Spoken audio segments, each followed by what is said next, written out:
Any of this stuff. We're live. That was fast today. Oh my, hold on now. Okay, all right. I need to share to my page, my fan page. I say that every time, of course. Everyone's probably like, we know Karen. Good evening, Facebook. Oh, hello, Facebook. Convos crew. Oh, yes, here we are. We're here. And fix my face. Yes. I said, I'm going to give you a look today. I asked Robbie, I was like, he hates this hair. So Yes. I said, mind your business. So we up in here. Yes. Hey, Cameo, Trees, Sam Martin, Kenny. Hey, Ryan. Can you see them, Tracy? Can you? Afton. Like it's all like the same person. It's like your mom calling. I can. You can see them? I can see them. Hey, Mila. Hey, Mama Mila. Yes. Girl, she was my first voice teacher. She's the reason for the season. Okay. Okay. Very much so. Yes. Quentin. Hey, Matt. Oh, good evening. Good evening. Happy September 24th. Yes, here we are. Here. The 24th of September. The 24th? No, that's not going to work. Don't challenge me. I tried to go there, but I was like, I think it was no, I'm not going to show that side of me. Not knowing my lyrics to secular music. Right. Right. And you're like a professional, like an official. Yeah. Yes. Certifiably. Official. An official, certifiable, executive official. Yes. All of those things. Wow. It is crazy. It is bananas still. Still coming. Come on into the room, friends and family. Yes, come on into the room. Hi, Sue. Your fellow general director. Oh, so y'all a crew now. You're in a crew now. Yes, it is a crew. Sue. I need all. It is seriously a crew. It's like the women of general director land. Period. We are this big around, honestly, and it is a crew, 100%. Yes, I love it. Y'all better go change the world. Come on. Let's do this. Yes, let's go. Christine up here. Hey, Christina. Hey, Nick. My Facebook is acting up. Your Facebook is acting up? Yeah, it's like frozen, but maybe I should press play. You see, I still have to figure things out in life. In a minute, you're not going to have time for any of that. So good luck. Can this instant? Thank you. Yes. Hi, Rachel. Yeah. Thank you, Trees. Yes. She said happy belated birthday. Oh, yes. Happy birthday to you. Happy birthday to you. When I was a kid, we used to go to that Golden Corral for birthdays, and they would sing that trashy song. Everybody would come around clapping off beat and singing in 15 keys. Yes. Right. I mean, I told my dad, do not let the people in the restaurant sing that. And y'all are not allowed to sing happy birthday to me at all, period. Yes. So we go to that Golden Corral and get that free birthday meal. Yes. Yes. Mm-hmm. Well, good evening, everybody, and welcome to episode 28.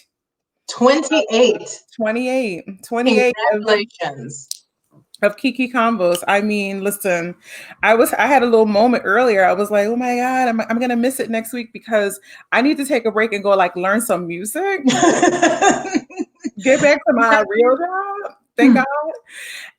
And memorize some stuff. So I was like, I need to probably take a break now for a little bit. And then maybe when I get down to Houston, because I start some rehearsals for Houston, maybe I'll do a live combos or something down there with some of the some of the cast. I was like, but let me get down there and get it together. Yes. When do you go down? I don't go down until the 17th, but like, I have two recordings and then like something else, and I have to go to Portland and do something, and then like so much stuff before I even go down there. So I was like, let me just take a little break. Yes, please. Right. Absolutely. So that's in October, the 17th of October. Exactly. That will be nice. Yeah, it'll be nice. Yes. She will have evened herself out. Exactly. In terms of the heat, hopefully. Just throw some reruns of combos on. But anyway.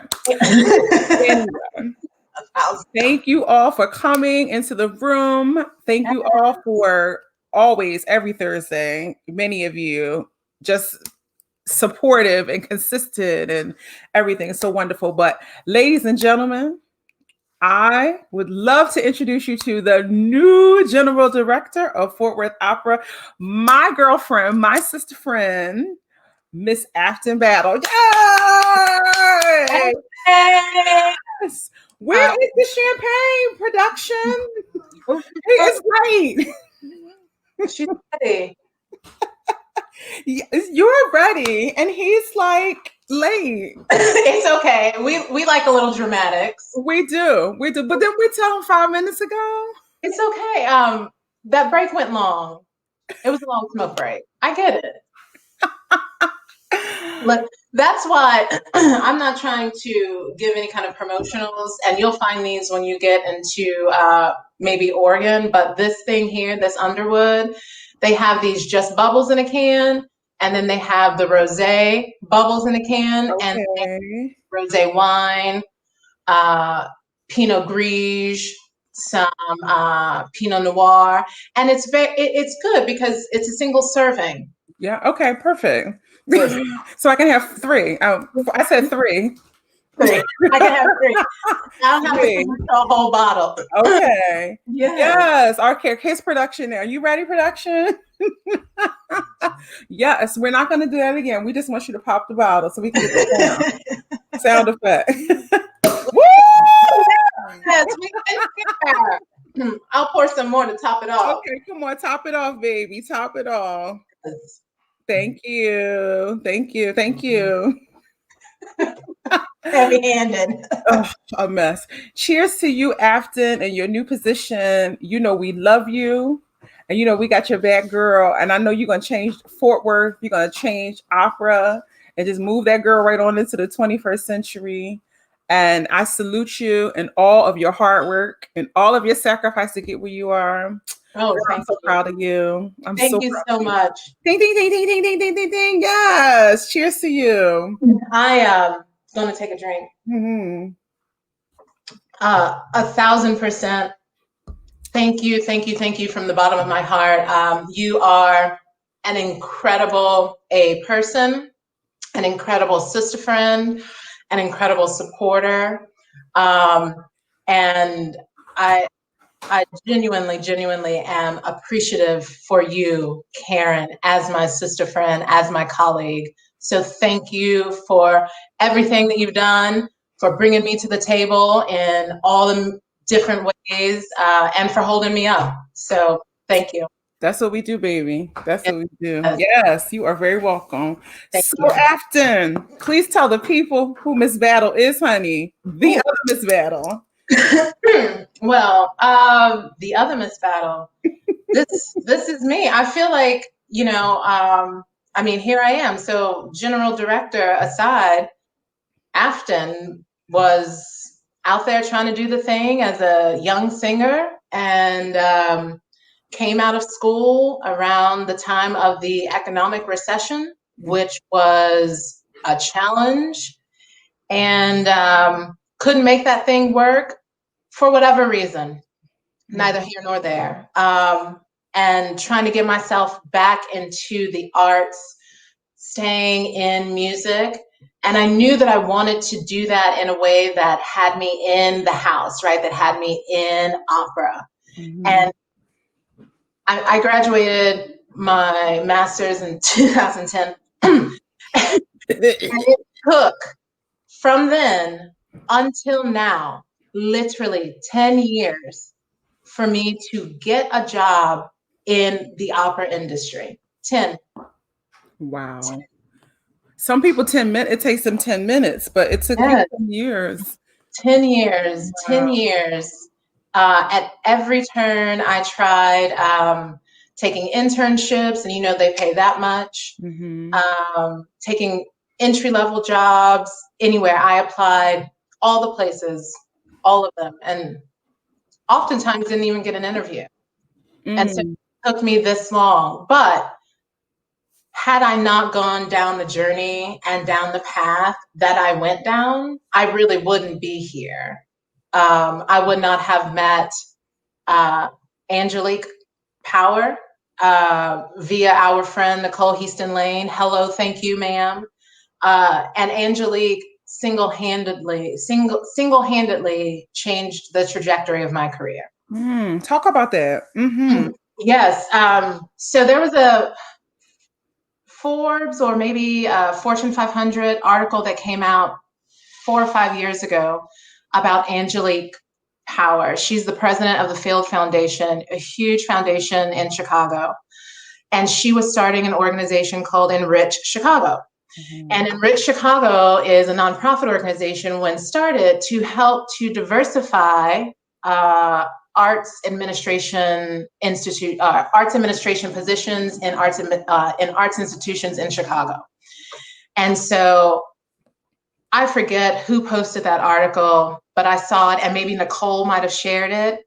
And I slipped into Nicole's DMs, and I was like, I'm in Chicago. I have been trying to find my way into arts administration. Can you please introduce me to your friend? Because Nicole's from Chicago, Angelique's from Chicago. They went to school together. And boom, Nicole did that thing. I wrote Angelique, and we talked and met. I sent her my resume and cover letter, and she really truly mentored me through the process. She helped me to identify what I had already done. I mean, because I graduated in 2010, I spent this long trying to have a career at that time, and I had to steer myself into some type of stability to support myself in New York City. So I had all of this experience, project management, program management, in fundraising, institutionally raising money from funders. But for some reason, people couldn't see the shared experience that translated to arts administration, music, which is crazy because both of my degrees are in vocal performance, but whatever. Right. So Angelique was able to help me identify and highlight myself as an administrator with an arts background, even though I didn't have any on-the-job experience in an arts institution. She supported my candidacy in a couple of different positions, and ultimately I ended up at the National Museum of Mexican Art in Chicago, which was a blessing beyond blessings. And from there, the rest literally is history. And I truly do owe that all to Angelique via homegirl Nicole, because I think without that support of Enrich Chicago and of Angelique, I would not have had the opportunity to even have my materials seriously considered. And I have always said, if you just let me in the door, I can win the rest. I can win the rest. And Barbara Engelskirchen over at the National Museum of Mexican Art took that chance, and literally the rest is written in the history books. That's incredible. I mean, it's a testament to like someone like Jasmine Barnes. Mentorship is so important. But you know what's important? Being a good person, being a great colleague, having relationships, networking with people, and not just networking with them for a purpose, but these bonds that we have, these They say 6 degrees of separation, 3 degrees, two Yes. degrees of separation that we all have in this industry in some form or fashion, is imperative, and to keep them healthy and to nurture them, because you just never know Yeah. who's going to pick up the phone, who's going to talk, who's going Mhm. to advocate for you. And we're going to talk about that a little bit later, in the Yes. interview, because I mean, we all have benefited from somebody, Oh, yes. multiple, Absolutely. and these relationships are just, so They're so important. key to sustaining a long-term career, I think. I mean, obviously people get where they are based on merit, based on experience, based on all of those things. But we know, as well as anyone else, that with all of that comes this extra added icing on top of who you know. And Mhm. time after time, I don't want to say fallen back on, but I have called Angelique and or emailed her and said, hey, looking to advance here. Do you know anyone? This, that, and the other. And I mean, every time, every single time. And I will forever, ever, ever, forever be indebted to her for that. She is Mhm. an amazing human. They do amazing things to support arts in Chicago. They do amazing things to support BIPOC artists, to support Mhm. the art and the art making of historically marginalized communities and artists. And so the Field Foundation is and has blazed their trail since she has taken leadership. And that really shows in her, not only through the Field Foundation, but her as a person. Mhm. Funny thing, we've only met in person once, and it was in passing. We were honoring her during the Sorwana Awards at the National Museum of Mexican Art when I was working there, and she was the honoree. And I was having a total girl crush moment when she was up there giving her speech, and me and my colleague Thelma, hashtag Afton forever, we were sitting at the table and we both just completely crushing on her, like just completely. So then the awards and the luncheon was over, and I go up to her and I'm standing in the line waiting on people to, thank her. And I was like, Angelique, we've never met in person, but I'm Afton Battle. And I was like, this is me. You have been instrumental in so many things, and that was at the beginning of my career. So Right. to be able to be here, 5 years later after having Mhm. her is really tremendous. That is tremendous. Woo! That is tremendous. So Yeah. talk a little bit about, your schooling, because of course, everyone goes, how do you get into these positions, or how does one jump from singer to any other place? There's always this natural trajectory for composers or directors, and maybe there isn't. Maybe I'm speaking out of ignorance, but I always feel like as singers, it's like, okay, you go to teach. Mm-hmm. The trajectory is you have a career, for whatever length, and then you go into education. So Sure. talk about like your experience in school, because I think it's important for people to understand, you know, each of our journeys. Yes. Yes. And because they're so different. Um, I didn't start off in life going to college thinking I was going to be a singer. Was not a part of my thought plan. Mhm. I had won a competition for this organization called DECA, and I had won the national competition. And this organization fostered um, young people who wanted to go into business, right? So hindsight 2020, here we are. But so I was going to school to be a business marketing and international advertising major. I had real big stars in my eyes. I sang in choir growing up, church choir, because my dad is a preacher. My grandfather was a preacher. I sang in elementary and junior high choir, but never took it seriously outside of UIL. So when I was living in Amarillo, started school at Amarillo College because when I graduated high school, I was only 16. So my daddy made me go to the junior college. Excuse me, fancy pants. Listen, I was like, get me out of here. So that summer, I had competed in a Miss Juneteenth pageant, and very Texas and very Black and very Juneteenth of me. We tell the people who don't know what Juneteenth is. Y'all should know by now during COVID, okay? You should very well know the liberation of slaves, enslaved people in Texas. It is a very real thing because everybody else knew that they had won their freedom, but us folk down in Texas was still caught underneath the cloak, if you will.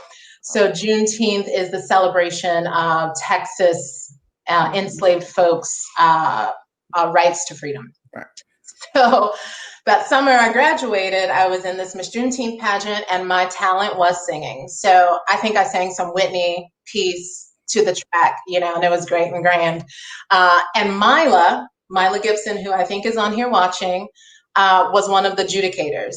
And so after the pageant, she comes backstage and she says, I want to offer you voice lessons. And I was like, what? What are those? And she said, just come to my studio. And I was like, okay, that's fine. So the summer goes by. I was working at the Burger King and then started school in the fall as a business major, but taking these lessons with Mila.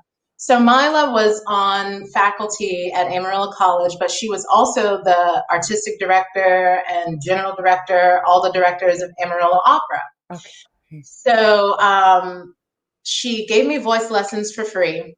I went into her studio. She played the piano. She had an accompanist for me, Raynell McDonough, and she just let me sing through all the things. And I was just singing, and she was giving me lessons. And I was like, yeah, this is great. And she says, you should, go and be a music major. And I was like, no, probably not. I'm going to stick to this business thing. And she ended up giving me, or the music department gave me, a partial scholarship. So that helped with some schooling. And then she put me in operas. I remember my first opera was Man of La Mancha. Okay. You fancy. Man of La Mancha. And we did a Butterfly with Mila singing Butterfly. Anyway, all of these memories. And so she enrolled me to sing in Nats. And so she took me to the Nats competition, which happened to be in North Texas. I think it was at UNT. And then we went to a performance of Traviata, and it was either at Dallas Opera or Fort Worth. I can't remember. But I remember sitting there, and it was my first time seeing a live production, a live opera.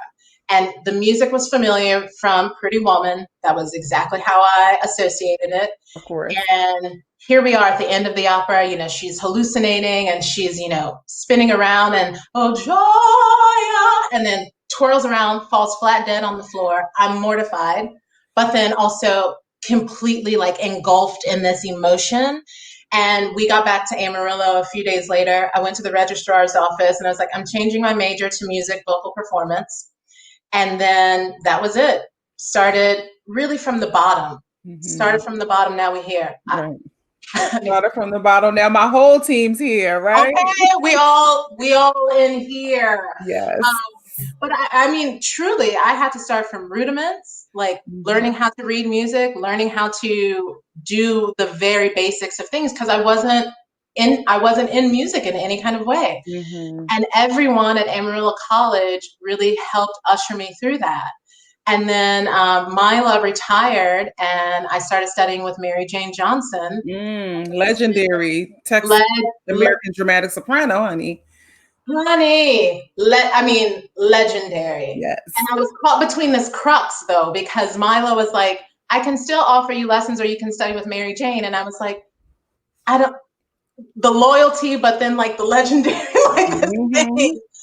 And so I studied with Mary Jane and then transferred to the University of Houston, where I completed my undergrad. And I actually left University of Houston before I got my undergrad because I started singing. I won a spot in Florida Grand Opera's Young Artist Studio. Right. So left Houston, went down to Miami, had the time of my life, not singing, but enjoying my life. And then also, yes, singing. A little bit. Singing a little bit. I covered some great roles and did all of that and had like some great coachings, but I was that big voice soprano who they were really trying to, really taking care of. Felicity Jackson was actually very mindful about that. So I was down in the studio for 2 years, and then after that, I hooked up with Everett McCorvey in Kentucky. I went up to Kentucky, studied with him for a year and a half, did Chautauqua in the interim, did Des Moines in the interim. Then I studied with Gail Robinson, another legendary soprano, Metropolitan Opera. Rest in peace, Gail. Rest in peace. Rest in peace. Yes. Rest in peace. Listen, Gail Robinson, she got it together real quick. Like she got the voice together. And then during my time in Kentucky, I did the All-Tech competition, which everybody now knows the epicness of the All-Tech competition, which was attached to a resident artist position at Kentucky Opera. So the year I did the All-Tech competition was when Kentucky Opera came on board with University of Kentucky in this partnership. Right. So places 1 and 2 of the winners of the All-Tech competition were offered either a contract in the future with Kentucky Opera or, a resident studio artist program position. So I won second place, so I got the resident studio artist program position, which was great. And went to Kentucky. Then in that kind of intermediate time, I transferred all of my credits back down to Houston because I still didn't have my undergrad yet. And finally got my undergrad in Houston, finally walked across that stage. And then I went to Kentucky and did a year as a resident artist there. And that was the year that I did the Met competition and was a semifinalist. And in that time, I met Ashley Putnam and studied with her for a hot second. Yes. And then decided, yes, hot second. And then decided to go back to school. And I forget, someone introduced me to Laura Brooks Rice at Westminster. Right. And I auditioned for Westminster and got in and started my master's. And so did that program in 2 years, graduated in 2010. So when I started my master's, I had done all of this stuff before, all of these programs, studying with different folks. I had done 2 tours of Porgy and Bess in Europe, done the whole shebang, and then went to do my master's. So I was an older student, older than most, and not by any stretch of the imagination feeling like I had things together, but I wasn't in my young 20s. Right. And I studied with Laura for a year, and then studied with Sharon Sweet for a year. Graduated in 2010, came out like ready, and the economy said, actually, just take a second. Right. Hold on for a minute. So yeah, that was my long schooling kind of trajectory. And in all of that, never ever did I say at one point in time, being a development professional, a fundraising professional is a job. Never thought or knew it. Being a general director is a job or a job that I could be afforded to do. Never thought about it ever.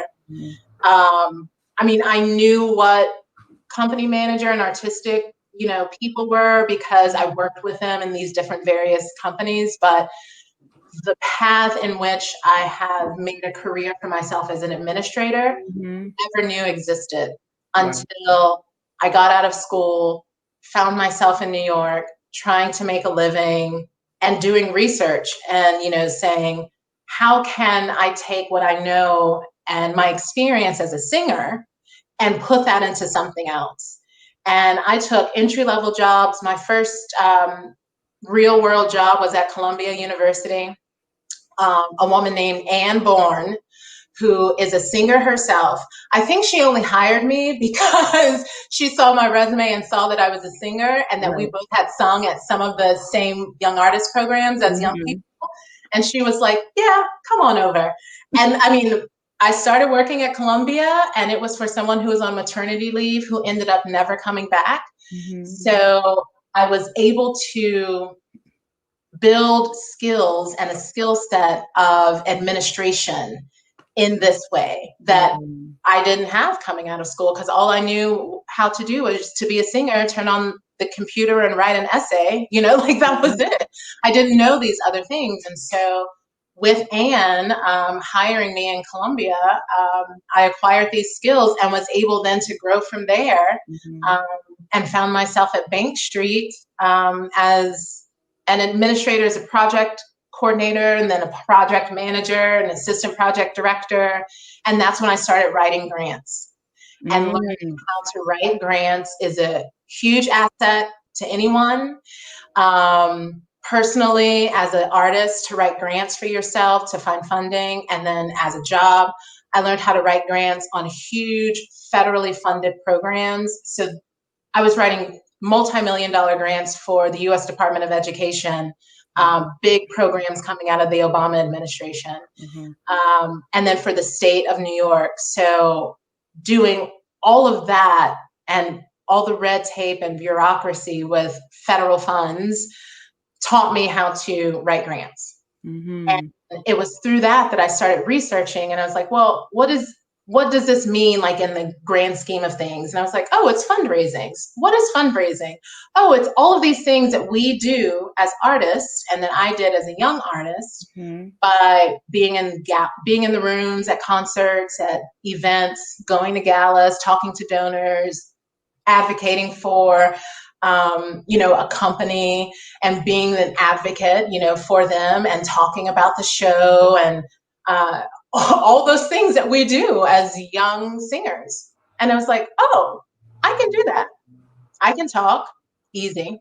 I can talk to people about music, about opera, about singing really easy. I don't have a problem. Like, I've never met a stranger.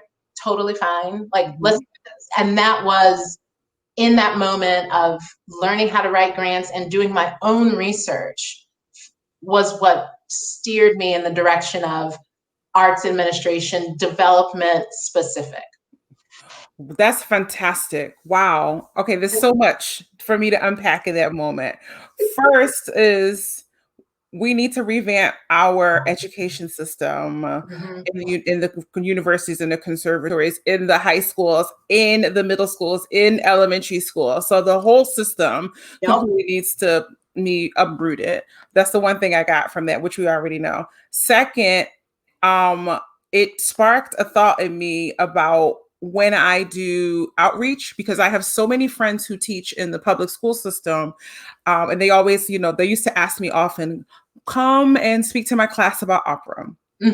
And so I sort of developed an outreach program with the Astral Artists group in Philadelphia that manages and, promotes young musicians. And we created a portion of outreach where I write out on a card every job in opera: the conductor, the singers. I have like 4 kids stand up as singers, stage manager, all the way down, costume designer. And so each kid gets to hold up a sign. And I go from like the littlest kids, from 5 years old up to, high school or whatever. And so the kids get to see themselves in a job, and they get to see these are all of the jobs that it takes to do opera. And they have such a responsibility for their card. They have such an ownership. And they're like, I'm the costume designer, I'm the, general director, I'm all of these things. But what it does is that gives them an idea that there is more than just the lady who came in to sing for you. There are many people that are involved. And so it already plants to see that the arts, there are many jobs outside of just the people who stand on stage. And so 1,000%. And that's nothing I was ever taught or I ever knew about. subconsciously might have known about it because I was in and out of the opera house in Amarillo, in and out of Amarillo Opera, and doing a lot of community engagement and community outreach. You know, I might have remembered with what like Katrina and Heather did, these women who worked at the opera, but I really didn't know. But not, I mean, I didn't know that being, you know, a development officer was a job. Events, you know, officer, someone who coordinates and plans events was a job. Someone who writes grants was a job. Someone who directs education programs was a job. And then everyone who we come in contact with when we get to the theater. You know, costume, wig, and makeup. I mean, yes, I knew that they were there doing their job, like because that's what they were doing, making us look and sound really good. But I never thought that that was a job that I could have. And I had said this multiple times, especially when I got out of school. If someone had said to me, "Get one of your degrees that wasn't in music," you know, just one of them. Would I had had it easier on the off, you know, on the inset? Would I have, if my undergrad degree, if I had stuck with business, would it have been easier? I don't know. It's fine. But I love that you say, you know, I love that you do that. And I love that ownership that you give those kiddos by allowing them to imagine seeing themselves as fill in the blank, you know, because we say this so much, and it's not lip service when I say representation matters. And there's an amazing organization called Black Theater Coalition that I've had the pleasure of being able to work with, who is doing exactly what you said, Karen, who is infiltrating our education system to identify or to broaden the minds of young people, to show them the ecosystem that is theater, right? And so whether it's straight theater, Broadway, or opera, theater is theater, but the ecosystem of that, of being a set designer, costume designer, everything except the actor and the actress and the singer, and even the instrumentalist. And it's huge because we all know the percentage of individuals who have a career, who are actually living a career, is so slim. And very tiny. It's tiny, and it is detrimental to our young people not to be honest in the sense that says, yes, your percentage of having a full-time, full-blown career might be this, like, right, that's it. However, there are still these other things that you can do as a supplement to that, in addition to that, to also help fulfill you, you know, because we push so hard on folks coming out of school to be a performer, to do that, and we drive that home, and I think we're doing a disservice to young people not to say, yes, yes, yes, study your craft, practice, be great at it, be more than great, but also know that this is also an option for you. This is also something that you can strive to be great at as well. And so, yes, all those things. Yes, all so we need to be teaching multiple disciplines within the vocal arts. And yes, practice. Yes, learn your repertoire. Because anybody who works with me knows that I'm like, oh, I don't play when it comes to like knowing your arias, knowing your repertoire. You know, you never want a surgeon to go and, you know, do surgery on you. They're supposed to do surgery on your heart, and they do brain surgery. They don't know what they're doing. So I don't expect my singers to come in and not know, you know, the art, you know. So I that's very important to me. But yes, to have the multiple disciplinary, you know, particularly the artists who have this sort of the skill set, you can see that they're leaders. You can see, you know, the budding of it. And I think teachers need to even be more, push those things even more. But I want you to talk about your voice type, because a lot of people don't know. Afton Battle has a gigantic, dramatic soprano voice. So let's talk about that. I want to talk about yourself, your voce. Man, I love her. She's a beast. Takes a lot of taming. I didn't know, I mean, like I said, I didn't know much about singing and or my voice. And the first aria that Mila gave me was Vici d'arte. And listen, I learned it with a recording because I didn't know how to play the piano. I come by my faults, honestly. I didn't know how to play the piano, find the keys anywhere. So I had to have my accompanist, Raynell, make an audio tape for me, Mm-hmm. literally plunking out the notes. Y'all, I was 17, maybe 18 when I started singing. So I was way behind like the curve of all of y'all who came through like performing arts schools.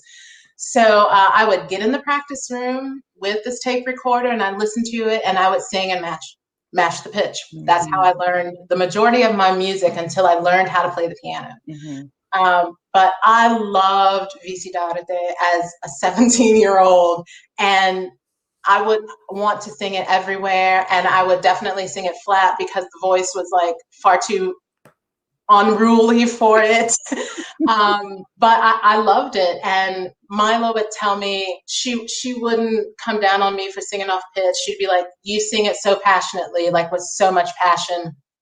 It's fine," and God bless her for that. But when I started studying with Mary Jane, she was like, yes, the voice is sizable, but we have to learn to sing with technique. And so she made me go and learn to sing the Countess and sing my Mozart and pick up the 24 Italian art songs and pick up art songs, period. And started to work and train in that way. And when I got to school in Houston, I had an amazing teacher, Patrick Roblewski, a baritone, American baritone, came through Chicago Young Artist Program, lyrics program. He was the teacher who taught me how to put that space in my voice, because you know those baritones do that hook somewhere back there. Yes. And he is married to a dramatic soprano, so it was like the best of both worlds, because when he couldn't get to me in it, he would bring her in. So they really, I mean, took my voice and let it live, and this voice lives very high. I shouldn't have some of the notes that I have, like, but I have E and E flats. I shouldn't have them, but I do. So like Birgit. Yeah, my Joan used to tell me that all the time. She would say, "You're a baby Birgit," and she was like, "As long as you always have those notes up there."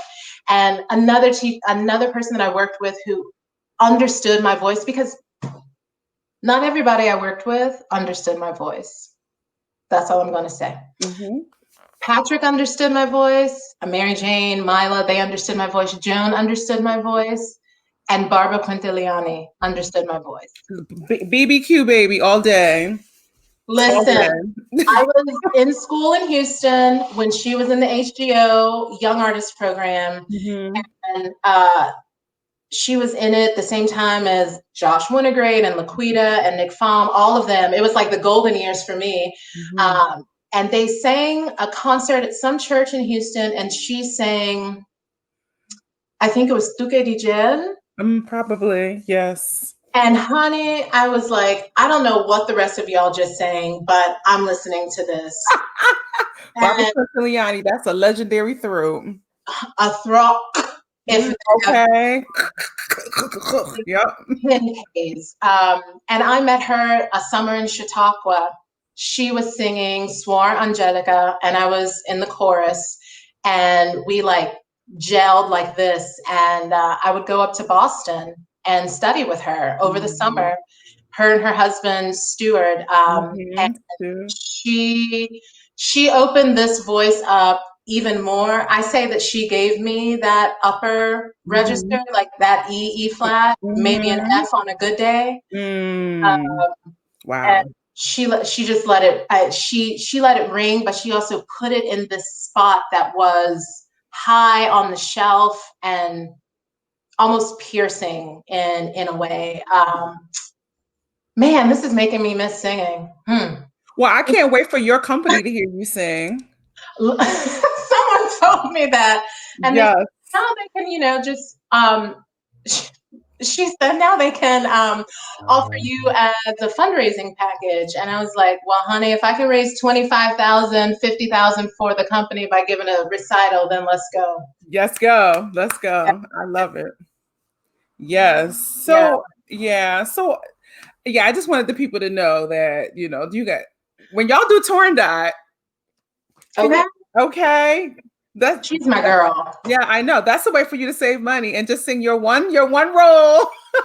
That's it. I mean, listen, Joe Illick, we can do this. Like, we can bring the people back with Turn Dot. And you don't, I mean, my salary's already included. Like, you can save big monies on that. There you And go. we can come through with this. And, we already have, I can just pop down for rehearsal. I've covered the role. I covered that role. Okay. And you sing for what, 20 minutes? I mean, 25 minutes? It's a golden role. Barbara used to tell me that all the time. She was like, turned up will be your calling card. You sing for 20 minutes, you collect the check, and then you go home and eat your steak. And I was like, yes, absolutely. That's absolutely. That's absolutely I what love I do. that. That's it. Boom. I have to send a little message to Maestro about this. Got it. I'll text him. I'll Yes, tell him. have him turned on the truck. Here you go. Yes. So I want you to talk about this time period, because we're good friends and we talk DM all the time. And so what were you doing the week before COVID? Oh, honey, the week Before it shut down, before the world just shut yes. down. The week before COVID, I was in Argentina. The week before, And please tell the people you travel the world. yes, the week before COVID, I was in Argentina after having spent a week in Chile.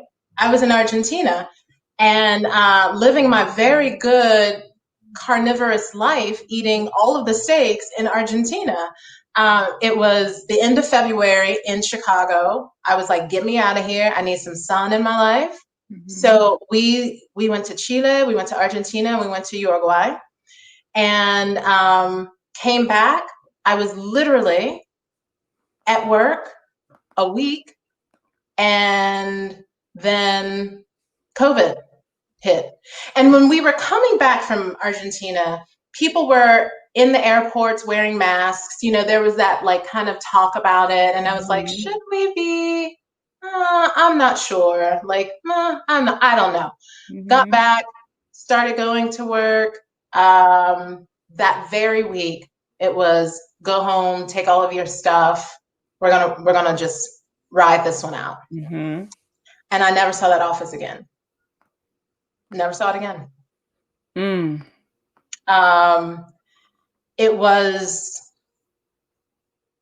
being in Chicago during this time, not at all like our brothers and sisters who were in New York, like the epicenter of it. Mm-hmm. But it was quite frightening because in Chicago, you use public transportation. Mm-hmm. I remember texting my aunt who works in the medical field, and I was like, do we need to get masks? Like, is that a thing? Is that something that's going to help us?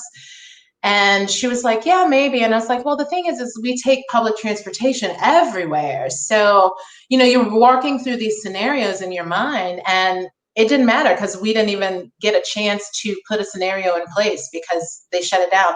There was the building next to the cultural center where I was working. They had a case that was confirmed like that Wednesday. Right. And we shared a breezeway underground. And I was like, you know what? That's a little too close for comfort. Come Friday, they were like, stay at home. And I never saw that building again. I never saw the people that I worked with again outside of Zoom. Never stepped foot in there again. So I was living life, in South America the week before COVID hit. And then there was COVID, and there was so much uncertainty about how long this was going to last, Mm-hmm. what it was doing, like what we were doing, Mm-hmm. what we should be doing. how it was going to affect the different cities, and Mhm. thinking about it, and for those of us who have lived in larger populated areas like New York City, Philadelphia, Chicago, LA, Mhm. we know how just deep the population is in terms of just how close we are, especially like in New York and Chicago. And I kept thinking, I was like, yeah, this is going to hit differently. Yeah. It's going to hit differently. Like New York is going to have a real rough go with it. And in Chicago, it's going to hit differently, because it's March and it's still cold and it's still snowing outside and Right. cabin fever is real. But, as it sat in, and, it felt like a game. I'm not even going to lie, Karen. It felt like a game. Like I was sitting at my table, set up my little desk, and I would sit in one chair for a week. And I was like, oh, this is cute. And I switched to another chair for a week, change of scenery, and be like, oh, ha, Mhm. ha, ha. By the time I had to switch to a different chair the third week, I was like, what are we doing? Right. What are we doing? Yeah. I can't see people now. Like they're telling me not to hug people. I'm going to Sam's. I'm going to Costco and Sam's, spending $600 on groceries because Yes. they're telling me I need to stock up for 2 weeks, and I can't find paper towels, and can I, find toilet paper? I can't find cleaning supply. The hysteria was so crazy. It Yeah. was crazy. And this was me, who is not and was not a performer. And I had a desk job, Mhm. and there was nothing keeping me from keeping that job at the time, because I could just sign on to the computer. Mhm. But as time went by and I saw all of y'all, and I say all of y'all because 99.9% of my friends are performers, and I saw all of y'all comment and lament on the loss of work and the Mhm. loss of contracts, day after day, week after week, and some companies, saying the things that they had to say about ending their season, and it was it was it was incredibly sad. And I drank more during COVID than I ever have and did in my life. Amen. Hallelujah. It was like Friday, what time became a concept? Did you feel Yeah. like, what are days of the week? Every I day didn't. was like yesterday. Like it was the same day over and over and over again. And then you get to month 3 and you're like, is this, thank God I had this show though, because looking forward to this and learning. But like, oh my God, I was like, is it ever gonna end? Is it ever going to end? Is it ever going to end? Are we ever going to get out of this? And then, real talk, am I going to contract this virus? Yes. Do I have this virus? How do I even know?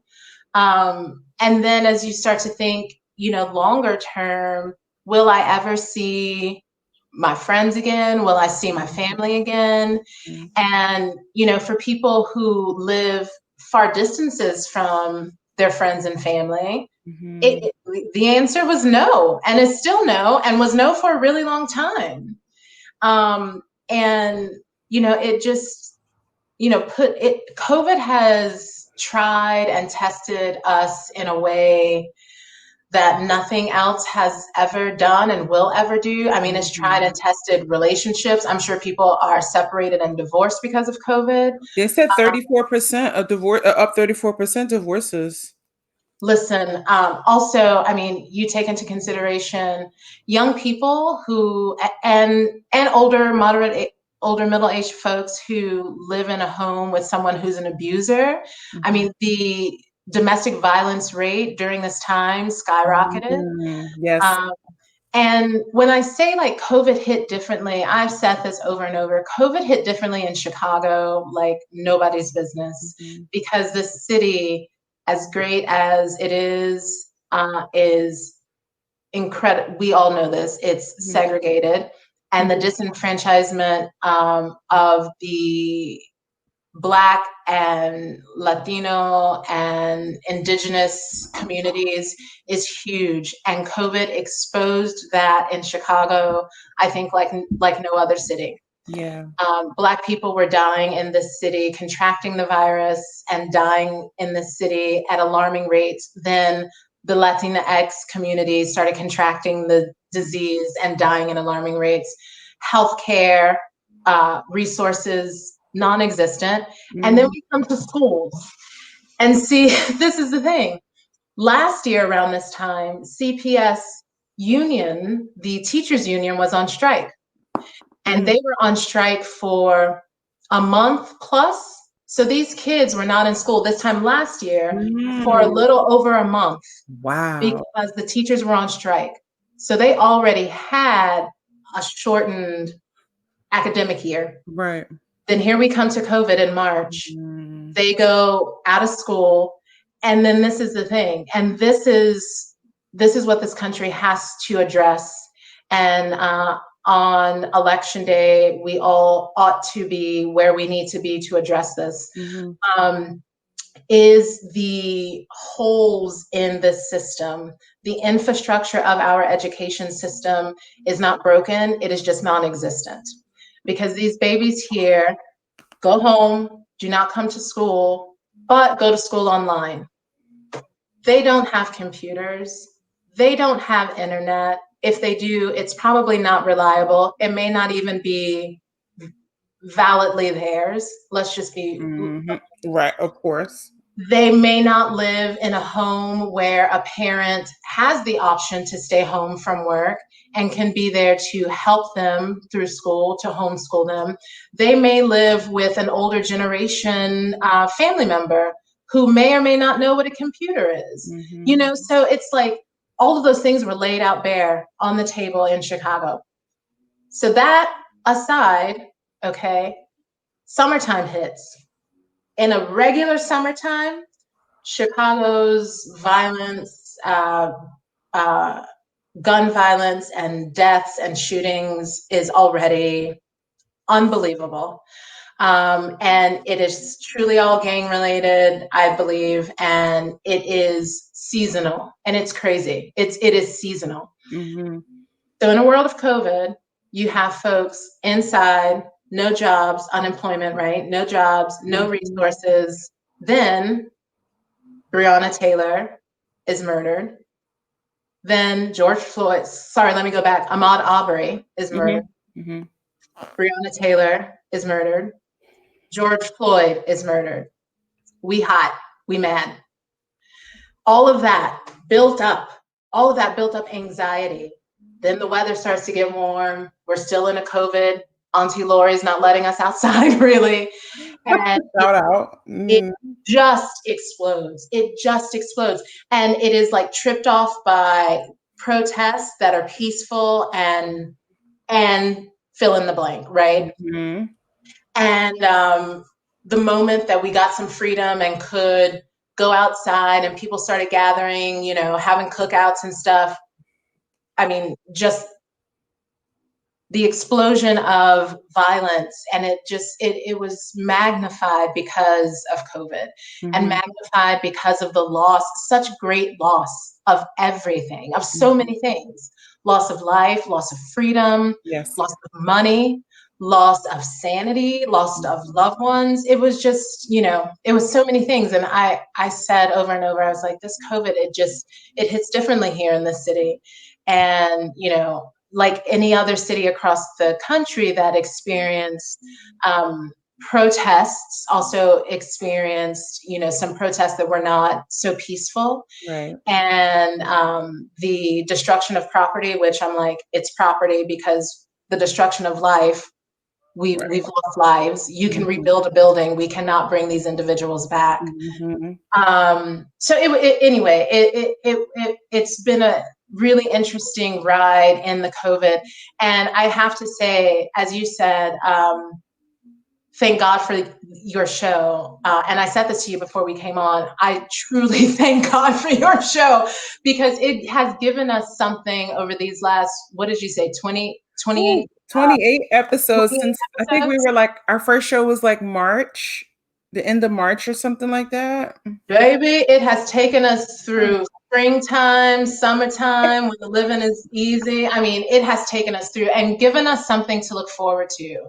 And the conversations are always amazing and inspiring, and your guests are funny and sincere. And it has really, really brightened our Thursday nights. And then on Tuesday, during that little, Yes, June. yes, Yes. it really has, and it's been a blessing, and it's been a bright light. And I mean, I am so proud of you and thankful for you in finding this outlet to allow us all to feel human again, if that makes any sense.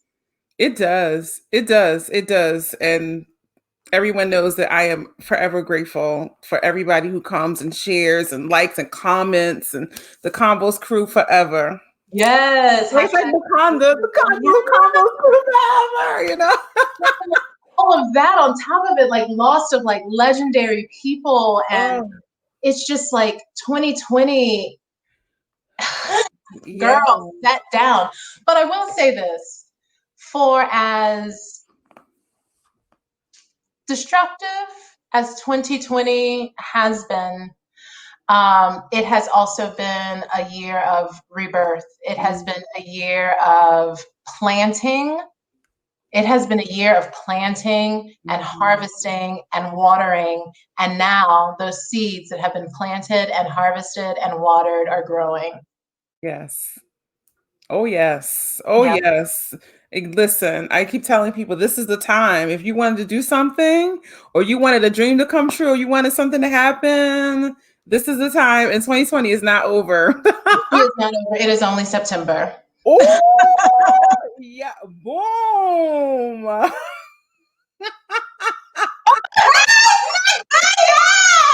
Yes! Come on! Hey, Russell. Wait, you on mute, boo. Oh, did I mute you? Oh, no. I muted myself. Yes! You've been sitting in the wings like this? Just a little shock and awe. A little shock and awe. Come on, dramatic. Hey. Hey, boo. How are you? Honey, blessed. Listen, let me not get churchy up in here, but truth. Listen, we're alive. We have good health, and some of y'all got jobs. And since I can't drink no alcohol, I got to drink water. Cheers to all of that. Cheers. How are you? I'm good. Well, listen, Kiki asked me to come on and just be and make a surprise, sort of a toast of sorts. But I ain't drinking, so I'll just say, I'm so proud of you. I'm so proud of everything. I've been your, cheerleader bae in the back, in the wings forever, since we met on a group chat. It was in a group chat that we met, and then we met in person in New York. And I've been trying to be encouraging this whole time, and make sure that you have a friend in the business, and encouraging you to keep pushing towards your dream and fulfilling it. And I'm so happy that this is I've been cheering. We've been in text. I've been cheering for you through text message and everything. I'm so proud of you. It's an amazing thing what you've accomplished. And as far as I know, there's only one other Black woman that has ever done that before. So I'm forever proud of you. Oh, thank you. You're not gonna get my throat like this. Try out the little bit of makeup that I do put on a day, on a random day. You, Russell, have been the consummate cheerleader, the consummate supporter. Every time something would come up, you'd be like, oh, here's something, you should apply for this, you should go for this. And 9 times out of 10, I'd be like, I don't think I'm really qualified for it. And you'd be like, do it anyway. Do it anyway. Just do it anyway. And truly, as much as I am grateful and in debt to Angelique for her mentorship and support, I have to be completely honest and say, I have that same admiration of you, and also thanks for you putting me in a room without me even being in the room, because I ever since that one LA Opera panel where the Lord spoke upon you to speak my name. That literally was it. It literally was the moment, which is crazy, but the moment in which people sat up and paid attention, sat up and sought me out in a way that had never happened before. And I'm thinking, I've been over here this whole time. Now, I may not have put myself in front of, your face because maybe there wasn't a job or anything like that, but like, I've been over here and I've been trying to be in this space, as I said to Karen at the beginning, since 2010, since 2011. And it's taken 10 years for me to get here. And that moment that you said what you said about me, I mean, truly was like the illumination in the industry. I just gotta be honest about it. Well, it's one of those things. Like I said that day, and like I also wrote on Fort Worth Opera's Facebook page as well. I know somebody, and she's been knocking on you all's door, and y'all ain't been giving her. You ain't been answering. She's been knocking on these doors, and she's qualified. Just seek her out. And I'm happy that it worked out. I'm happy that, like I said, this is the ultimate. The ultimate. Showing of all of your hard work, and I'm so proud. I mean to take over Kiki Conversations because I know this belongs to Kiki, but since she going on hiatus, and she promised me that I'll be back this summer. I guess this my return. It's not. Listen. I did promise you, but I got a season 2. The kids are like, come back. So we got to turn it up. The people, they calling your name, they're like, Karen, who's next? Yes. It's like Charlotte's Web just spinning. They knocking on the door. They're like, no, don't go away. Please don't. I'm a loyal follower. But listen, I'm gonna leave y'all alone. But I just wanted to come on and just tell you I'm so proud of you.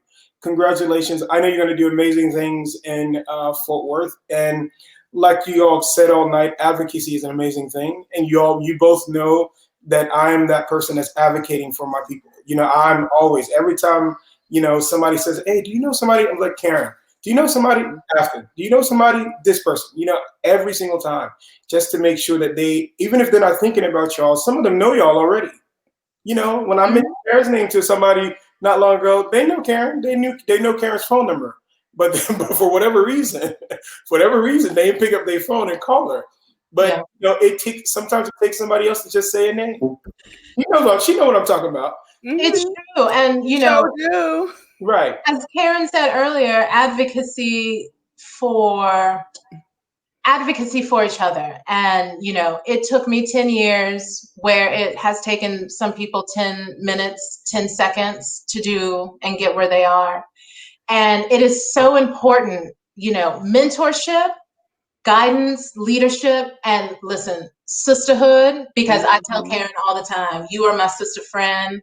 It's like, we can do a Patty Gladys thing, any day. To have that sisterhood and that support, and then to have mentorship from people in the industry leading or in the field, but then to have advocacy, because there are positions, there are rooms, there are phone calls, there are emails that people can send on your behalf that turn a tide just ever so slightly, that turn in your favor. Mm-hmm. And that I am a testament to that time after time.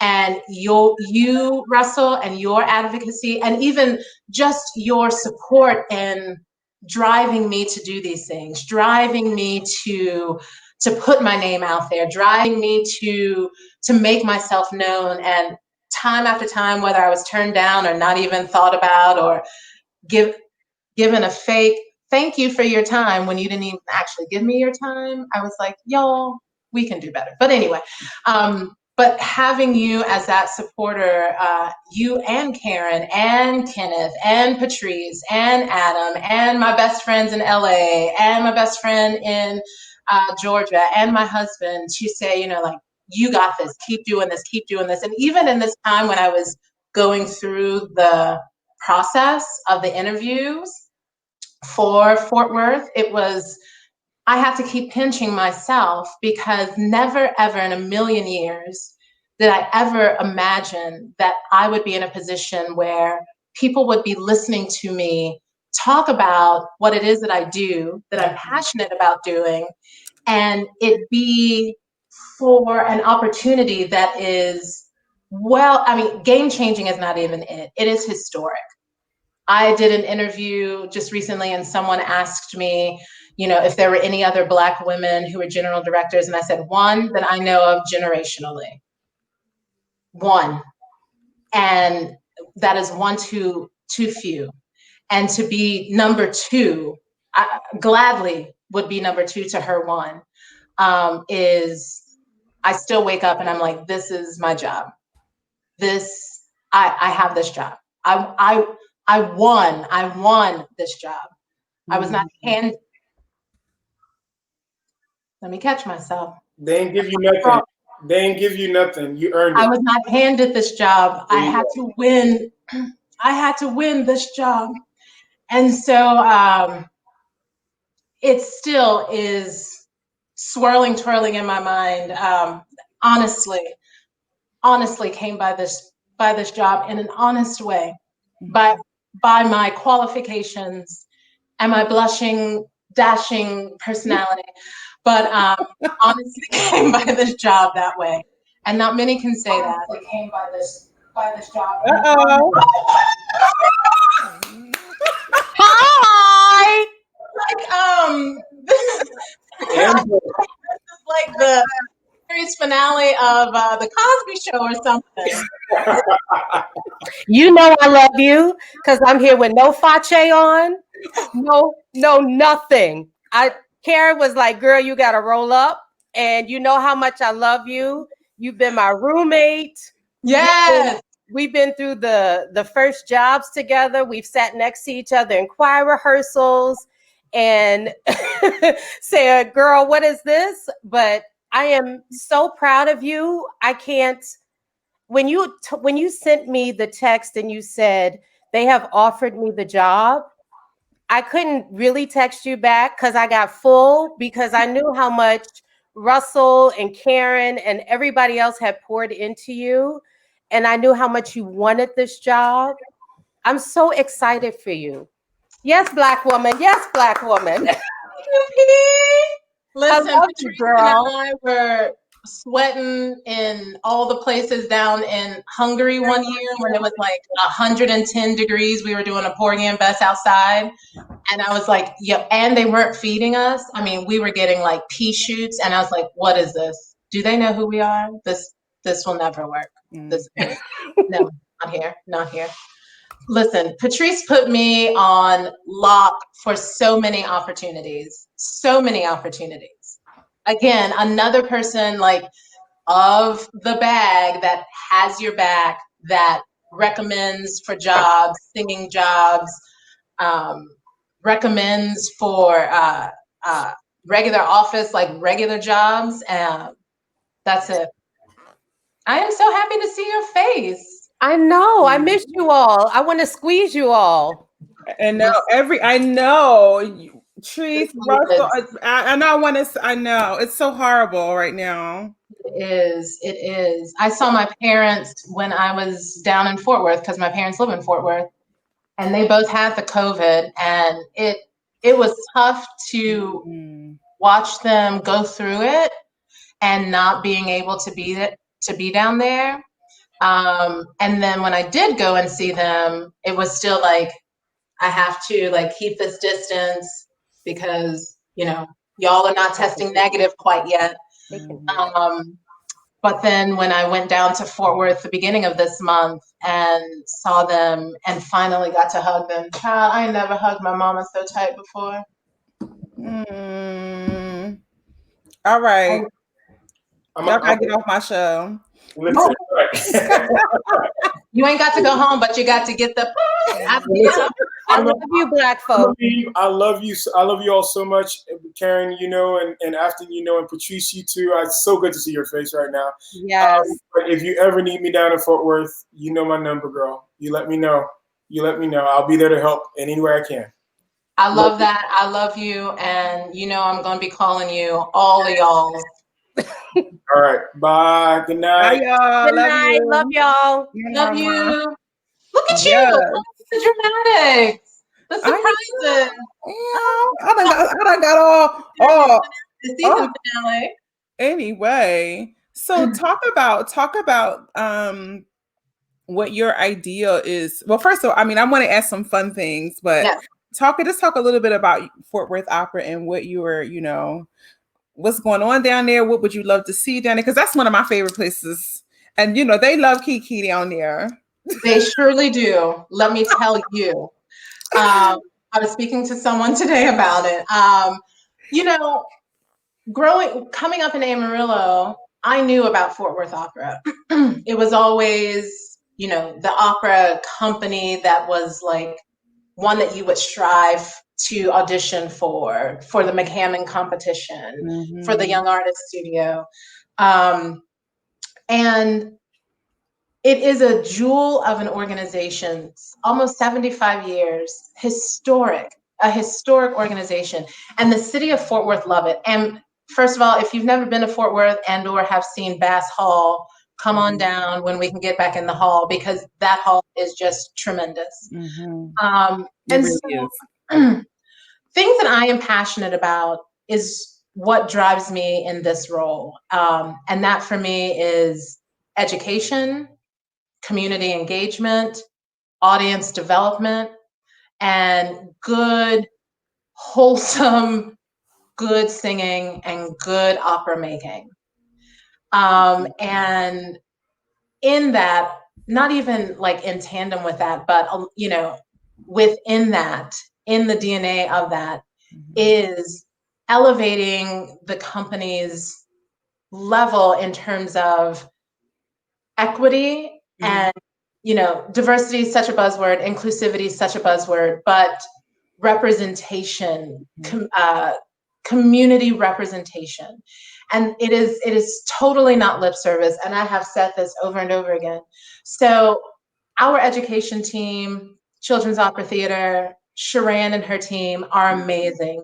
They produce things on a dime. She has flipped to a virtual offering for these kids in the ISDs and did it almost overnight without even blinking. And so to be able to go in schools still and engage young people around arts and music education, which is not happening because they cut music programs, and we are able to offer that, is phenomenal. We have a project coming up in November with an area food bank that just warms my heart for many reasons, because we are reaching the community in a way that they have not been reached before. And this goes to community engagement. Like, there were great initiatives that Fort Worth Opera has had, Noches de Opera, to engage the Hispanic community around some of the great pieces that they do and have done in Spanish, which clearly is going to engage the huge population, the Hispanic population in North Texas.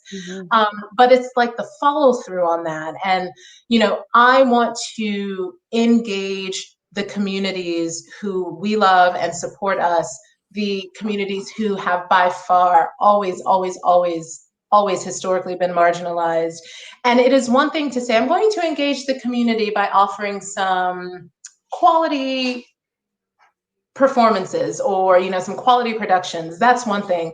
But if you are not truly, in my opinion, engaging a community, unless you engage within the community beyond the people who live there. So yes, you have to engage the residents of the community, but if you're not engaging key community leaders, faith leaders, civic leaders, education leaders, if you are not engaging the leaders in the community, then you're not engaging the community fully.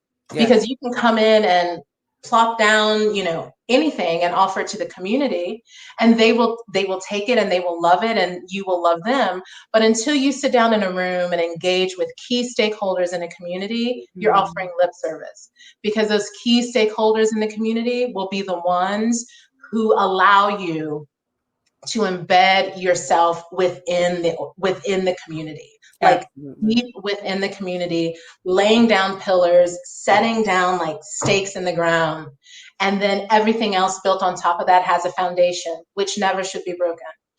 So really building back that trust, reinforcing that trust in the community, and really building relationships with these community leaders, in addition to reinvesting in our young people and our resident artist program. Because of COVID, it's a hybrid type of situation now. We have 2 resident artists, but in the years in which we are able to have fully fledged, fill in the blank, all the performance, elevating our resident artist program to be one of those top 5 that every young singer comes out of school and they're like, I want to audition for this, Fort Worth, and that. Offering quality training, quality lessons, coachings, preparedness, all the things that I got as a resident artist at Florida Grand, in Chautauqua, all the things I got at Kentucky Opera, all the things you've gotten at Maryland, all of those things that somehow sometimes falls by the wayside, and I don't know why. But adding that back into our program so that then, I mean, that is what feeds and helps to feed the McCammon, the voice competition. And that is it. That is a huge competition. And I want it to be on the circuit again, the competition circuit that everybody wants to be a part of. Yes. I mean, it has a amazing trajectory. Look who's here! We can't hear you.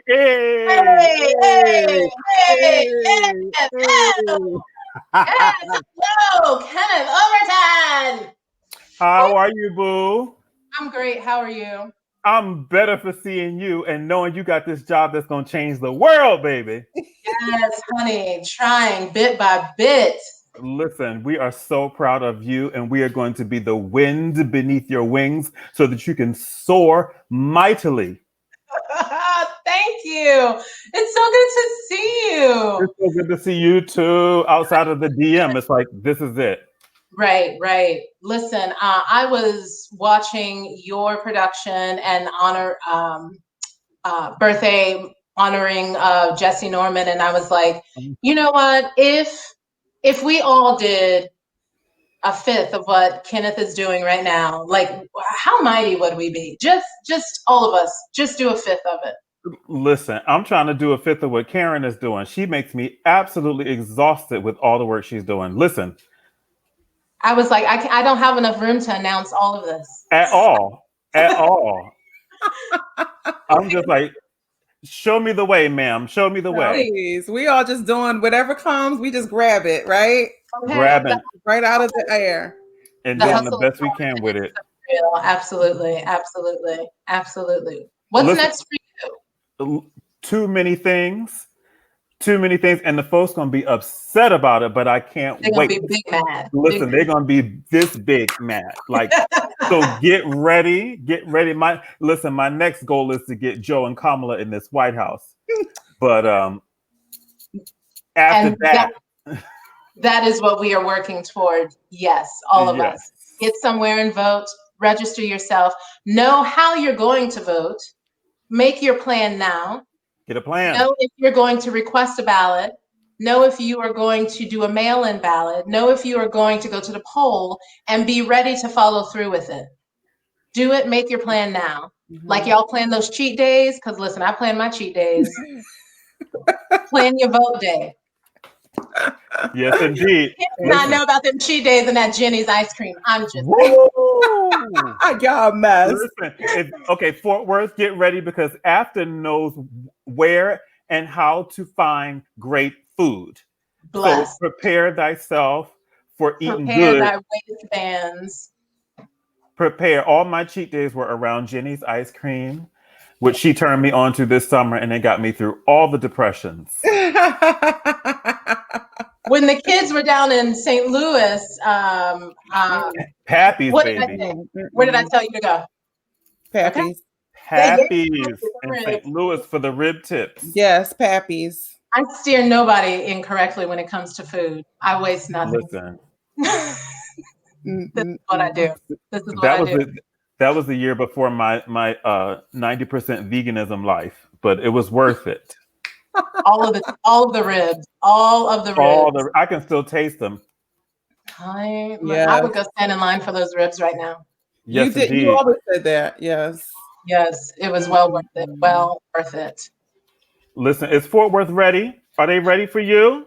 I don't, I'm like, easing them into it a little bit, letting them know. The wonderful thing about Fort Worth and that company is the loyalty and the dedication of their staff, through, the 9 months that they've been without a leader, the nine months that they've been without a general director. Yeah. And God bless and love Nelson Clater, who stepped in, Karen knows Nelson, who stepped in as, interim general director or interim fill in the blank while they were doing this search. And this staff has truly kept it together and kept one another together. And what I love so much about that is the loyalty and the dedication that shows, but I also love the nimbleness that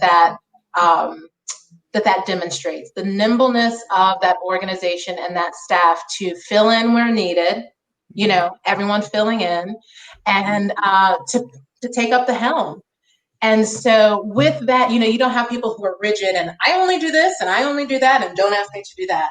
When you have a staff that's like an accordion and you can just go like this, then you can really make big things happen, and you can make them happen quickly, and you can make them happen effectively.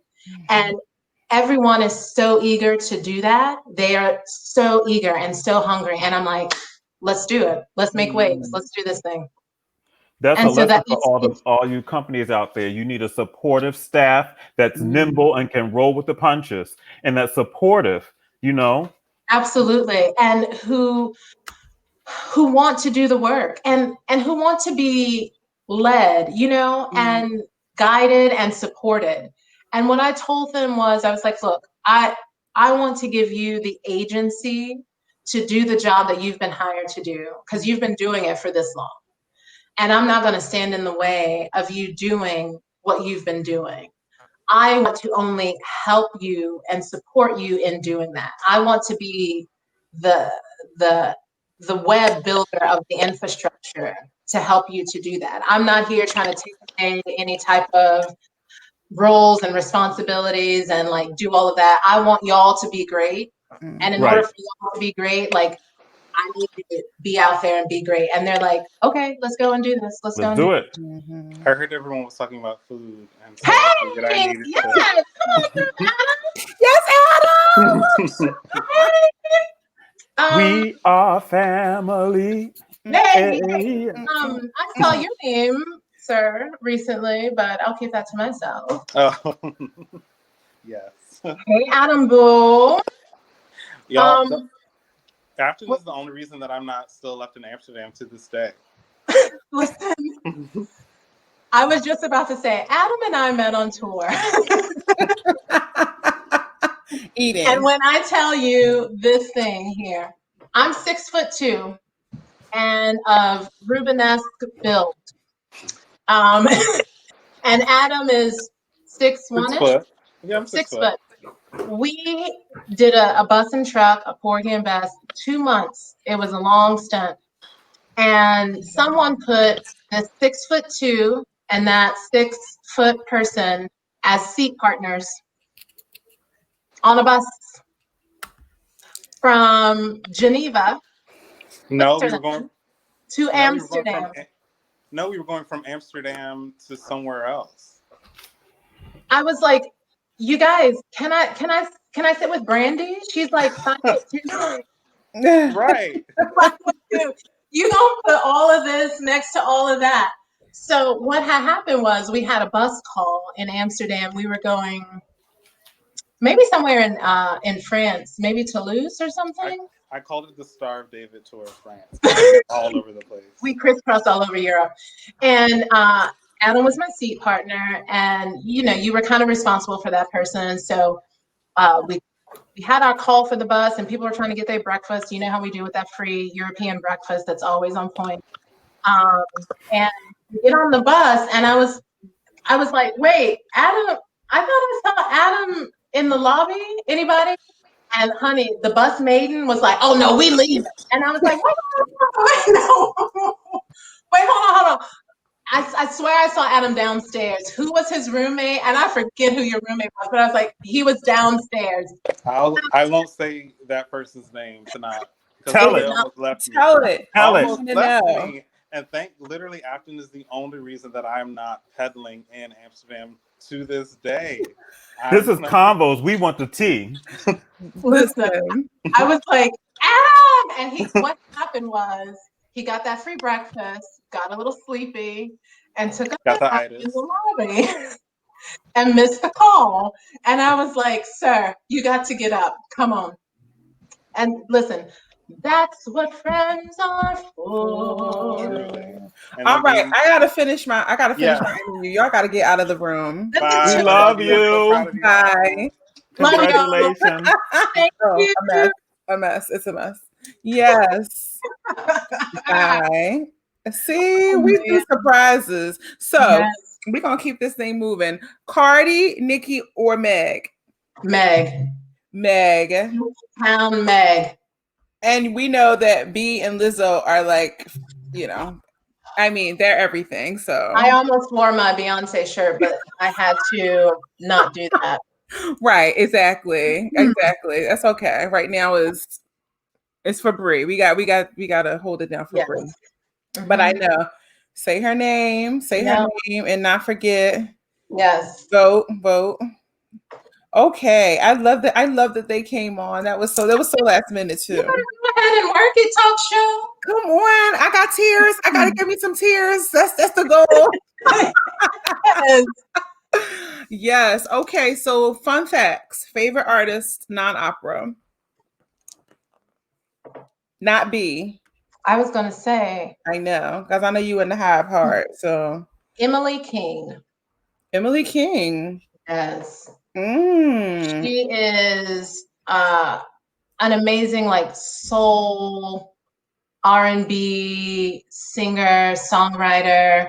She plays beautiful, beautiful, intimate concerts. I have seen her in concert at least 5 or so times. She had a major record label and she divorced from them and did a beautiful 2 gorgeous EPs. Just gorgeous. I used one of her songs as my first dance at my wedding. Love her, Emily King. You guys go out and get some Emily King? Yes. Okay, cats or dogs? Dogs. I should end this live right now. I am allergic to cats. It doesn't matter. And yes, Tiffany Jackson, she sure does. Oh no, I missed the comments. What did she say? She said my glass stays full. Oh yeah. Oh wait, hold on. Because I have a hot sound production guy who keeps my glass full. He happens to be my boo. So come on now. Come on, boo. Yes. Best advice, worst advice you've been given. Child, listen. The best advice I've been given is to never leave the house without. See, he's angry. He's very angry. He heard me talking about him. He heard you. He's like cats. If Ruby comes out, then I know I'm done for. I'm like, cut me, coach. Exactly. He's very pissed right now at you. Like, how dare you, woman? The best advice I ever received was from my grandmother, who said, "Never leave the house without clean underwear on." Mm-hmm. The worst advice I've ever received. I mean, I've gotten some bad advice. I gave my own self this advice, and it was move to Seattle. Ooh. Girl. That's why I was like, yes, Portland. But I was like, are you going to live there? Maybe. But my amazing boss lady, Yes, but listen, Portland is completely different than Seattle. It's so weird because they're only like an hour and a half, 2 hours away. First of all, the weather is better in Portland. They get more sun. The food is better in Portland. We have some great food in Portland. There are more arts and cultural things and institutions and stuff to do in Portland. Seattle, whew, baby. You get outside of them Cascades and honey. I make a joke and I say that movie 50 Shades of Grey was not about any kind of like dominatrix or Christian Grey. It was about the different shades of gray you experience while living in Seattle. I'm not kidding. I've seen them all. They can have it. They can have it. I've been there twice, not to sing, but just because I have family there. And I was like, oh, really? Yeah. Yeah, exactly. So someone gave you $1 million and said, Afton, you can do your dream season. What would that look like? Oh, man. My dream season. $1 million, though. I mean, that probably doesn't go very far in opera. That doesn't go very far. Okay, so sans like fees. Let's just like get the fees, like just say the fees are taken care of and you can just do. Okay. I would do the big, obnoxious Aida with an elephant. Like, that's like that whole thing with the full ballet, the full thing. I would do big, beastly woman, Aida. I would do I love a Madame Butterfly. I really do. I love a butterfly. I have been finding myself more and more intrigued with, and I mean, I knew only bits of it, obviously, because of the embroidery aria, but I've been finding myself listening to a lot of Peter Grimes, and I'm like, ooh, he's hefty. Like, that's some good stuff right there. That's some good stuff. That is some good stuff. And we have Peter Thomas on here. That's like, Hello. From Russell Grimes. He said, but his fee is going to be $10 trillion. You know, like, I'm going to have to call in all the bonds from like the Ford Foundation and the Mellon Foundation. Like, can we get some extra funds over here? So one thing is, so this is to answer maybe your dream season, and also like my vision for Fort Worth is, there are so many composers who we have not heard from. There are so many composers who have pieces, and you've had a few of them on your show, Anthony Davis. Like, there are so many composers and current composers, librettists, who have brilliant ideas, music in their minds and on paper that we have not heard from. And I told Maestro, I said, look, if we in Fort Worth have an opportunity because of the size of the company, also the interest of our audience, to be one of those houses that takes in composers in that infancy stage, if you will, and do like workshops and workshop these pieces like Fire Shut Up in My Bones, like, and workshop pieces that have been written that have never had the opportunity to have breath behind them. You know, so like a Malcolm X or something that is commissioned. And if we take that place and space to foster that type of creativity and be a place where artists, new artists, not new artists, but artists who have a niche for that new music, like yourself, like Adam, and bring composers and librettists into that space and allow them to create and allow them to workshop these pieces together and then stand them up. Listen, I mean, because we can do war horse pieces all day long, and I love them.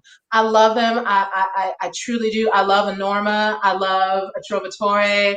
You know, I love A Marriage of Figaro. Like, truly, I love A Marriage of Figaro. Yeah, all day long, and those pieces aren't going anywhere. But what I want to hear are the voices and the stories of those librettists, composers, and characters who have not been told yet. I want to hear those stories. Exactly. That's why I love new work.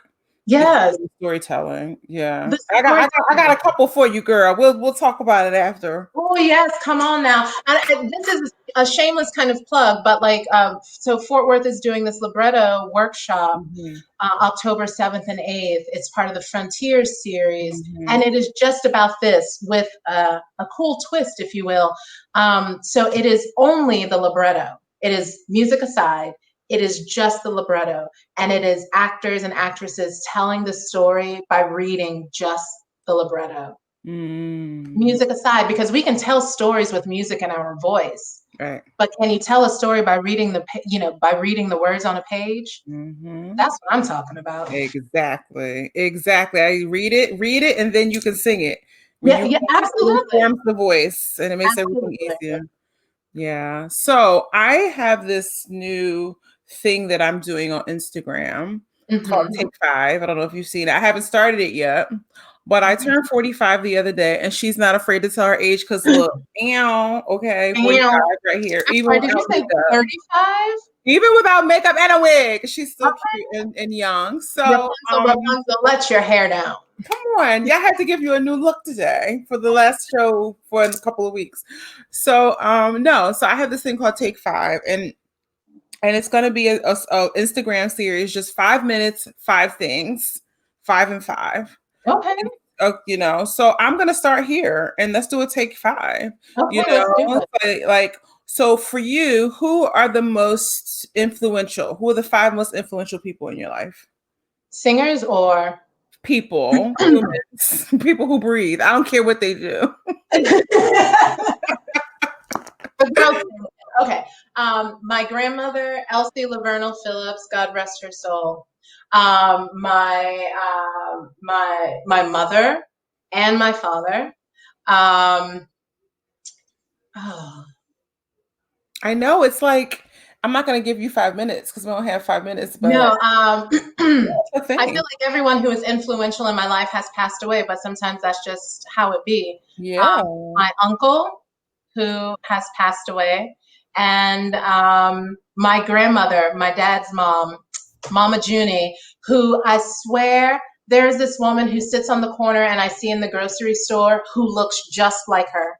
And I have taken pictures of her and shown them to my dad and my aunt and my cousin. And I'm like, this is Mama Junie. And they look at it and they're like, that's her. And I see her almost every day. And my dad was like, well, she loved you and loved you the most. And he was like, this woman must be your guardian angel. And I was like, must be. The other day I was going on a walk. I saw her on the bus stop, and it just changed my whole demeanor. And I, like a crazy, foolish woman, wave hysterically at her. And she waves back at me, and I was like, oh. So yes, those are my 5. Okay. And 5 famous people, living or dead, that you would love to have a fantasy dinner party. I mean, outside of like the 5 of your good friends, myself, and yada yada yada, but other 5 people in your fantasy dinner party. It's hard, right? That's tough. Oh man. I want to get to know you. I want the audience to get to know you so that they can, Absolutely. Sidney Poitier. Mama Leontine Price. Of course.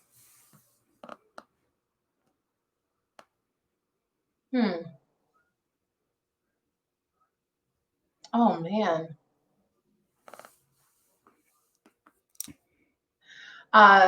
Toni Morrison. Maya Angelou.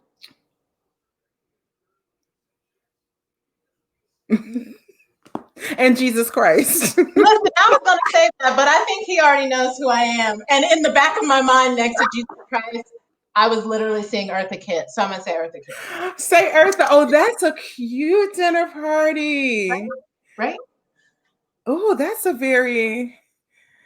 Because it's like, classic, classic film with Sydney, and then you have classic, arts with Leontine, and then you have classic literary arts with Yes.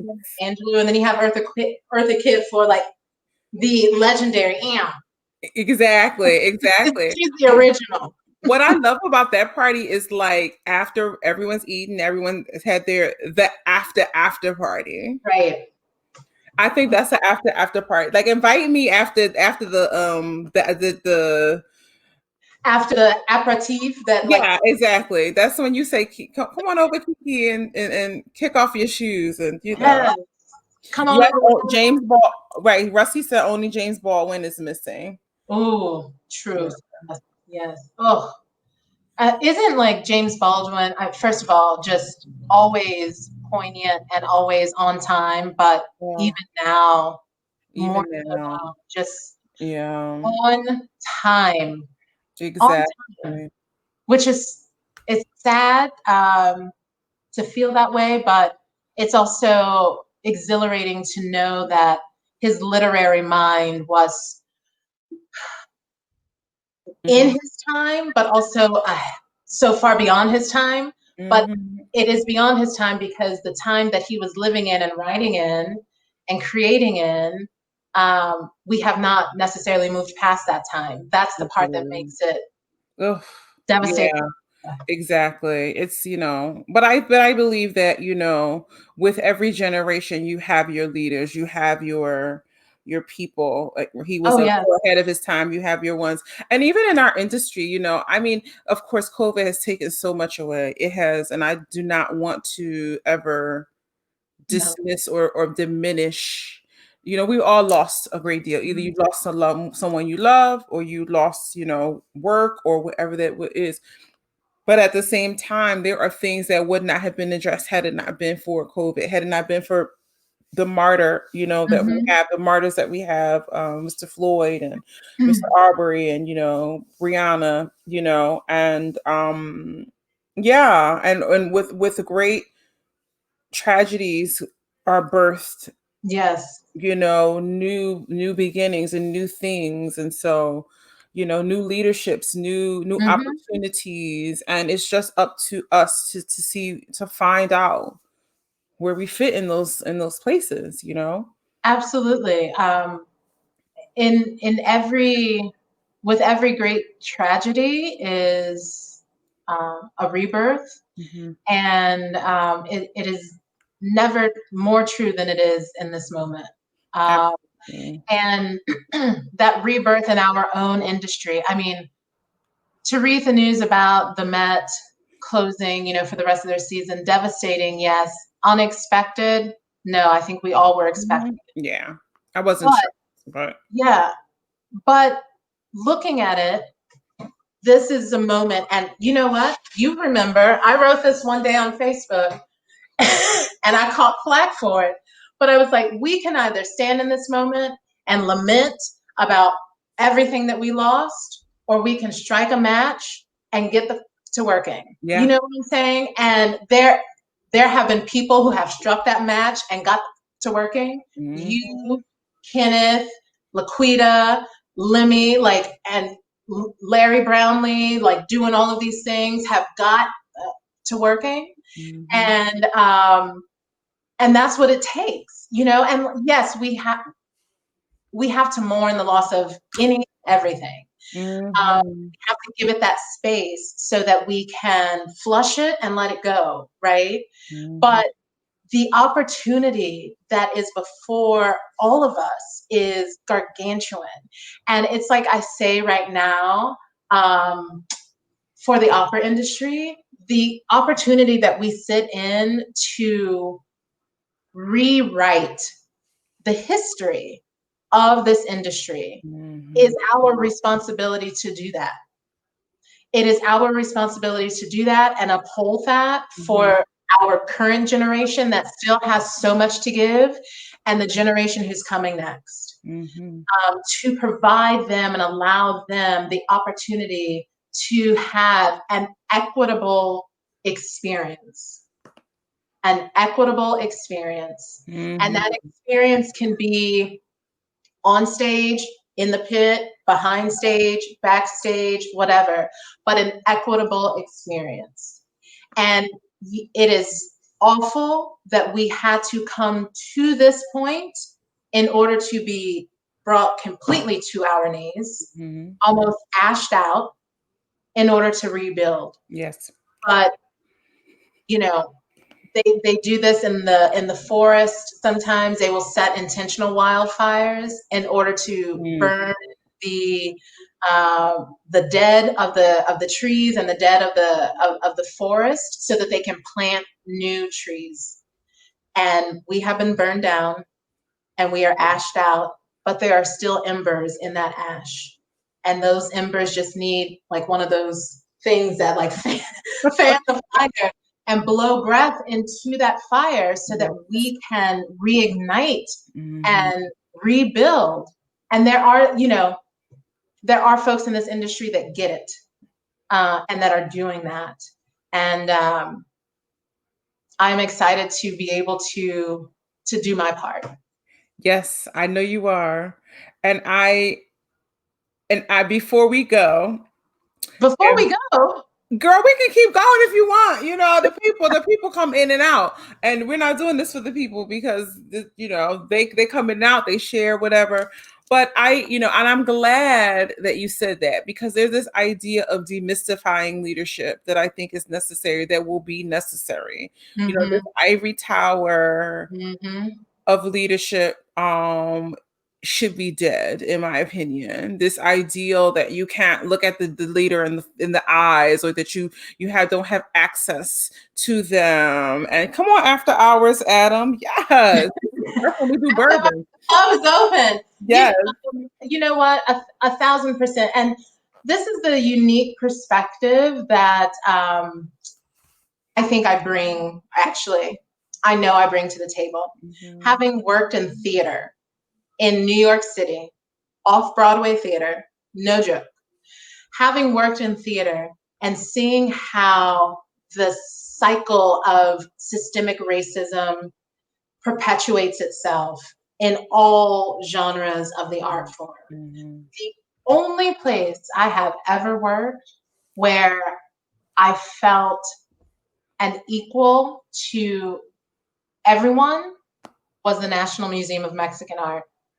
Perhaps it was because it is a institution that is owned and started by a Latino educator. I don't know, but that was the only place. But so coming from a background of seeing art, of seeing theater in New York City and working in theater and knowing just how deeply saturated the field is with nepotism. And nepotism is what builds that ivory tower. Because if I'm number 2 of Black female general directors, we don't have a cycle of any type of nepotism to build any type of tower on. And there were artistic directors, executive directors in the theater industry who have been in the helm of their seat for 20 plus years, 25 years. And in my mind, I'm like, don't you realize that this country and this world has grown? And yes, you probably have grown with it, but inevitably, you are still stuck a little bit 15 years ago. And not only that, but don't we want to provide an opportunity for others to take up those reins? Like it kind of boggles my mind, like 25 years in one position leading like one company. It's great. But, what then is the ramifications of that company? Like, are they kind of stale and stuck in, that 25-year artistic director, mental capacity? And so we have to we have to change the look of our industry. We have to, and by that I mean like we have to change the way in which access is provided and gained in our industry. Mm-hmm. We have to eliminate the barriers of that.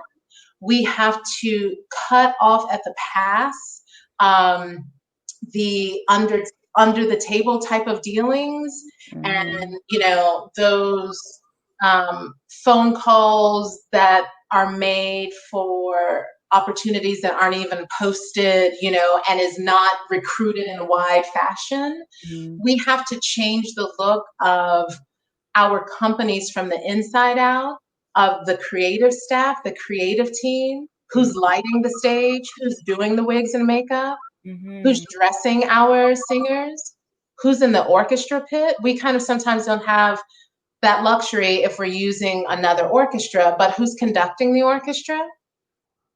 And we have to change the stories that we are telling, and who's telling those stories, and who's being represented in those stories, and who is leading a company to tell those stories. Mm-hmm. Because if the ivory tower is leading the company to tell the stories, then stories like yours and mine and other BIPOC artists are not going to be told for the most part.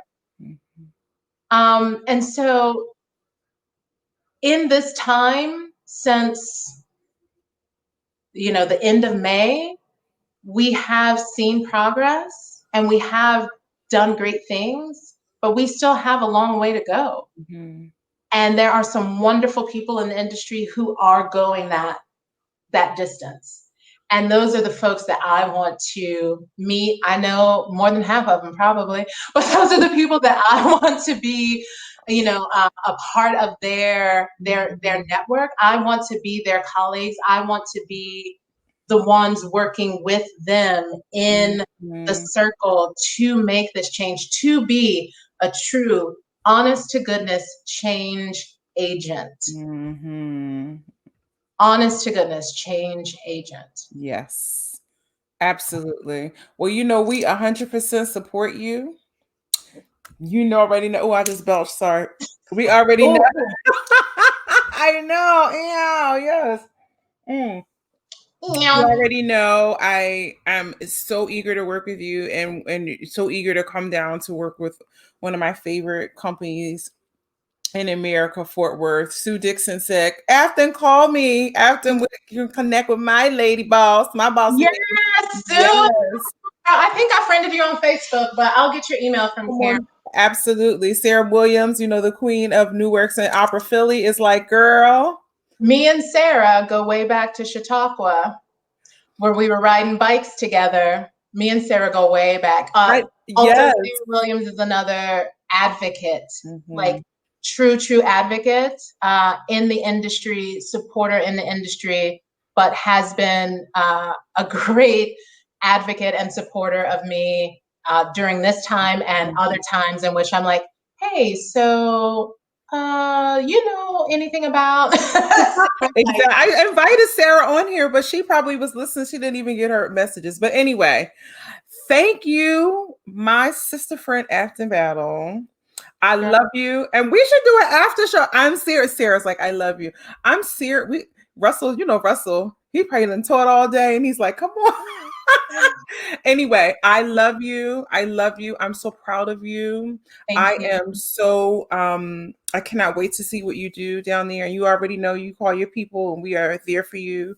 In any way that we Thank you so much, Karen. I truly cannot express how grateful and appreciative I am of you, of your friendship, of your sisterhood, of your sister friend, of, like I said, bringing me to the table in multiple conversations to be a part of this revolution that's happening in our industry, of raising me up, of allowing me to stand side by side with you, and also allowing me to stand on your shoulders. You are a true gem and diamond in this industry. I cannot wait to see the wonderful things that you will continue to do.